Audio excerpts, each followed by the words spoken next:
Welcome back, everyone. It's Caleb, and I've got a Yukon AT4 Ultimate I'm going to show you today. In this video, we're going to be using the power folding mirrors. So I'm going to walk you through it, help you make it look just like this over here.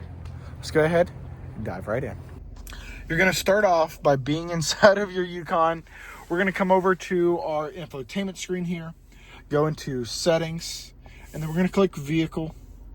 And just like that, you're going to scroll down to comfort and convenience. So once you're in comfort and convenience, you see where it has all of these different menu options. You're going to click remote mirror folding, turn that on, and then you can turn the vehicle off here.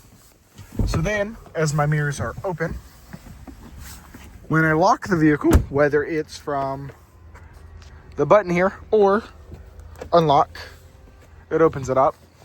You can even lock it with the key fob, and it locks it and closes those in. And that's nice if you're parking, you're close to somebody, stuff like that, so you don't get your mirrors knocked off. Thank y'all again for watching.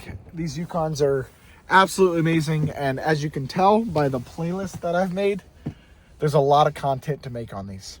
Other than that, if you haven't got any other questions on a Yukon, just in general, or any other vehicle you want to see, let me know in the comments below. Other than that, y'all have a great day, and I'll see y'all on the next one.